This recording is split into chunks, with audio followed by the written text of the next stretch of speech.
धीरे बोलो, कोई सुन ना ले। यह बात हम सबके कानों में पड़ी होगी और हमारे मुंह से भी निकली होगी, लेकिन सोचने की बात यह है कि ये वाक्य कब कब हमारे मुंह से निकलता है और कब कब हमारे कानों में पड़ता है, क्योंकि ऐसी कम ही गुप्त राज होते हैं जो हम दूसरों के कानों में पड़ने नहीं देना चाहते। अक्सर परिवार में अशांति का कारण हम स्वयं ही होते हैं। हम इस बात को देख पाएं, भले ना देख पाएं, पर यह असल सत्य है, क्योंकि जाने अनजाने मूर्खतावश हम खुद ही अपनी वो बातें दूसरों को बता देते हैं जो हमें कभी नहीं बतानी चाहिए। और वही बातें जो जाने अनजाने हमने किसी दूसरे के सामने बता दी थी, वही हमारे दुख का कारण बन जाता है, वही हमारे झगड़े का कारण बन जाता है। और फिर बाद में हमें पछतावा होता है कि मुझे ये बात किसी को बतानी नहीं चाहिए थी, मेरी ही गलती हुई कि मैंने जाने अनजाने ये बात सभी को बता दी। इसीलिए आज की जो बौद्ध कहानी मैं आपको सुनाने वाली हूं, उसे सुनने के बाद आपको 7 ऐसी बातें पता चलेंगी जो आपको कभी किसी को नहीं बतानी। ये जो 7 बातें हैं जो आपको किसी को नहीं बतानी, क्यों नहीं बतानी, इसके पीछे का तर्क भी मैं आपको दूंगा। और इन 7 बातों के अलावा अगर आपको लगता है कि कोई बात ऐसी है जो मुझसे छूट गई या मैं नहीं बता पाई, तो कमेंट में जरूर बताना, इससे पहले कि आप इस बौद्ध कहानी में खो जाएं।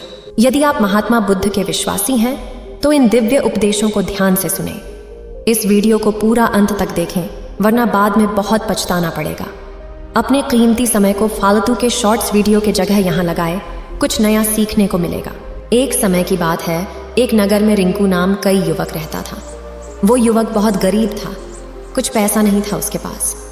2 वक्त की दाल रोटी भी बड़ी मुश्किल से उसको नसीब होती थी। किसी काम की तलाश में दिन रात खोज करने पर भी उसे कोई काम नहीं मिल रहा था। फिर एक दिन उसने अपनी पत्नी के सामने अपनी सारी समस्या बता दी।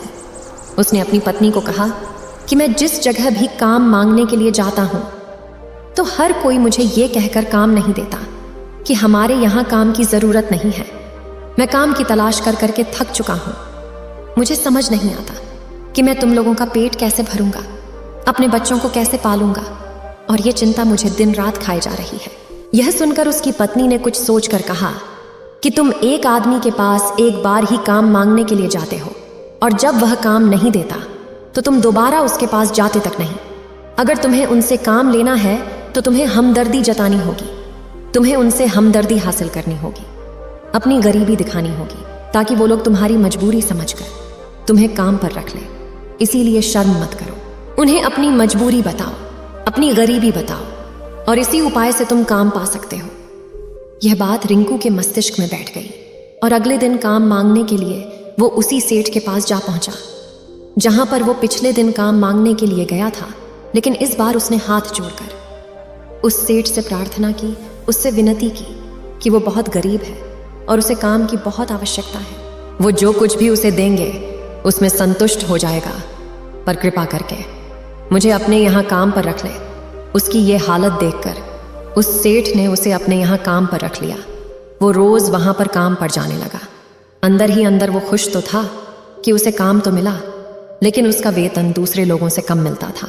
वही काम जो दूसरे लोग कर रहे थे उन्हें ज्यादा वेतन मिल रहा था और इसे कम वेतन मिल रहा था।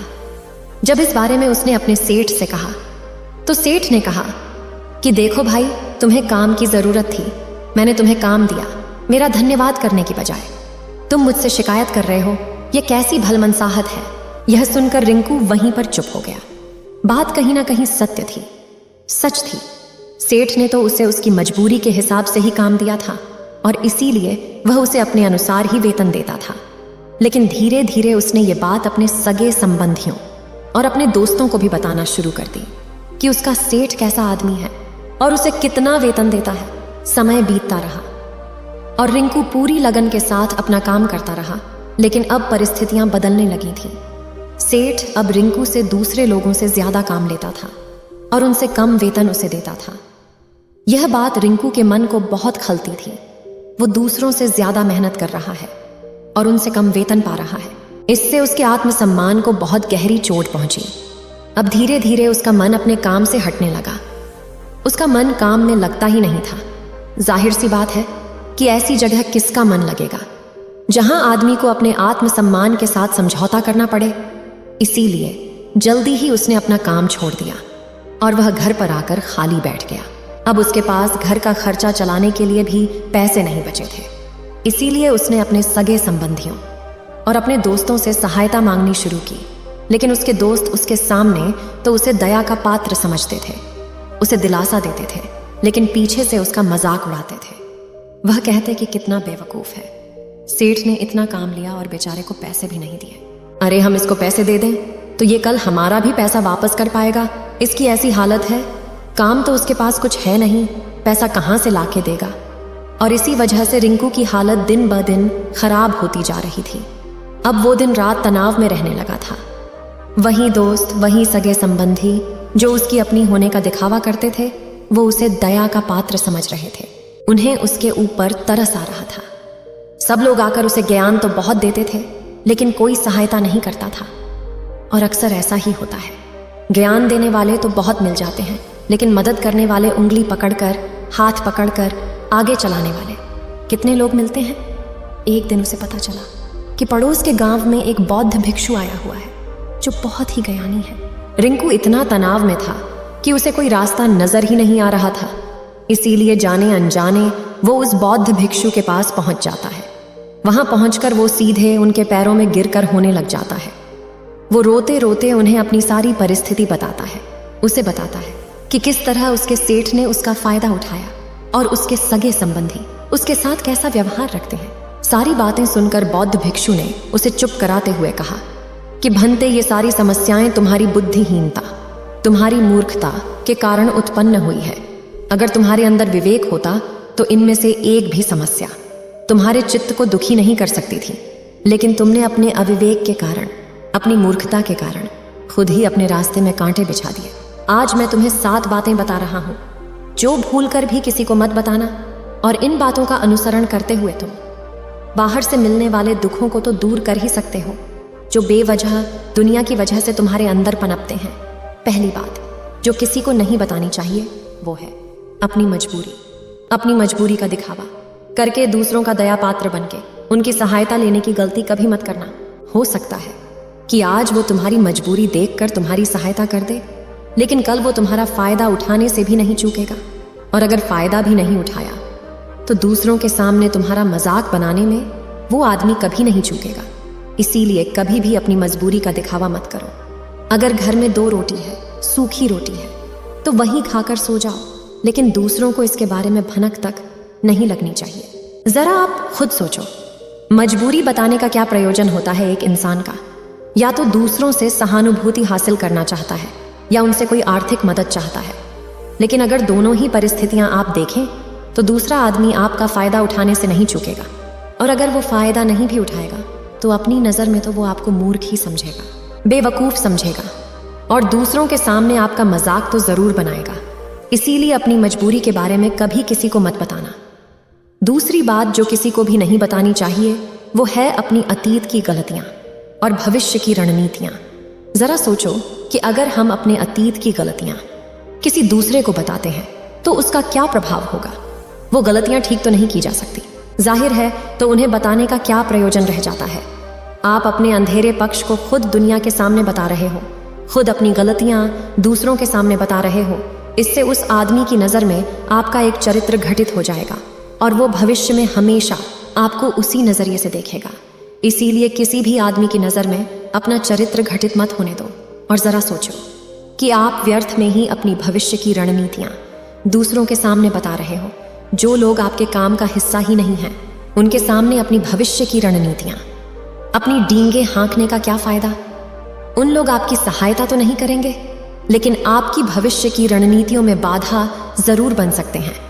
आप खुद अपने विवेक का इस्तेमाल करिए और सोचिए कि आपके साथ भी ऐसा हुआ है कि आपने अपनी भविष्य की रणनीति किसी को बताई हो और वो कामयाब ही ना हुई हो। ज़रूर हुआ होगा, ज़रा गौर से सोचिए। तीसरी बात जो किसी को नहीं बतानी चाहिए वो है अपनी घर की बातें। जो भी हमारे घर के अंदर आपस में बातचीत होती है, हमारे माँ बाप के साथ, हमारी पत्नी के साथ, हमारे बच्चों के साथ, वो बातें परिवार तक ही सीमित रहनी चाहिए। अगर आप इन बातों का दूसरों के सामने ढिंढोरा पीटते हो तो दूसरों को आपके घर में घुसने का एक मौका मिल जाता है और वो इसका फायदा उठाने से कभी नहीं चूकेंगे। वो आपके परिवार के सदस्यों को आपसे दूर लेकर जाने की कोशिश करेंगे। अक्सर ऐसा होता है, हम समाज में देखते हैं कि हम अपने घर के झगड़ों को कम करने के लिए उन झगड़ों को अपने पड़ोसियों और दूसरे सगे संबंधियों को बता देते हैं, लेकिन इससे आपको सहायता कभी नहीं मिली होगी, बल्कि आपके घर की लड़ाई झगड़े और ज्यादा बढ़ गए होंगे। और ये जाहिर है वो बढ़ेंगे। अगर आप अपने माँ बाप की बात दूसरों को बताएंगे तो आपके माँ बाप को बुरा ही लगेगा कि हमारा बेटा हमसे बताए बगैर दूसरों को ये बातें बता रहा है। इसीलिए अपने घर की बातें और अपने घर के लड़ाई झगड़े किसी के सामने मत बताना। अगली बात जो मैं आपको बताने जा रही हूँ, जो किसी को नहीं बतानी चाहिए, वो सुनने पर बहुत अजीब लग सकती है, लेकिन उसका सत्य भी मैं आपको एक तर्क के माध्यम से दूंगा। मैं कहती हूँ कि अपनी आमदनी किसी को मत बताना। अब अपनी आमदनी न बताने के पीछे क्या प्रयोजन हो सकता है? जरा सोचिए कि आप अपनी आमदनी अपने दोस्तों को बता देते हैं, तो जब आपके दोस्तों को जरूरत पड़ेगी तो वो सिर्फ आपको ही याद करेंगे, क्योंकि उनको पता है कि अगर आपकी आमदनी ज्यादा अच्छी है तो आप ही उनकी मदद कर सकते हैं, और इसीलिए ज्यादा लोग आपसे सहायता मांगेंगे। और जब आप उनकी सहायता नहीं करेंगे तो वो सोचेंगे कि इस आदमी के पास पैसे हैं, मेरी सहायता कर सकता है, लेकिन ये सहायता कर नहीं रहा है, और इसीलिए आपकी आमदनी आप दोनों दोस्तों के बीच एक झगड़े का कारण हो सकती है। कम आमदनी होगी तो लोग मजाक उड़ाएंगे, और ज्यादा होगी तो सहायता मांगेंगे, तो अपनी आमदनी बताने का कोई प्रयोजन नहीं है। अगली बात जो मैं आपको बताने वाली हूँ, उसे अपनी गांठ बांध लेना और किसी को ये बात मत बताना, अपनी कमजोरियां और अपनी ताकत। अक्सर इंसान को पता नहीं होता है कि उसकी कमजोरी या उसकी ताकत क्या है, लेकिन अगर आपको अपनी कमजोरी और अपनी ताकत पता है तो पहली बात तो आप बहुत ही बुद्धिमान आदमी हैं, और दूसरी बात कि आपको ये बातें किसी से साझा नहीं करनी है, क्योंकि अगर आपकी कमजोरियां दूसरों को पता चल गई तो आपकी कमजोरियों का फायदा उठाएंगे, और अगर आपकी ताकत पता चल गई तो वही ताकत आपकी कमजोरी बन जाएगी, क्योंकि वो ताकत दूसरे आदमी को पता है, और वो ताकत की काट भी ढूंढ ही लेगा।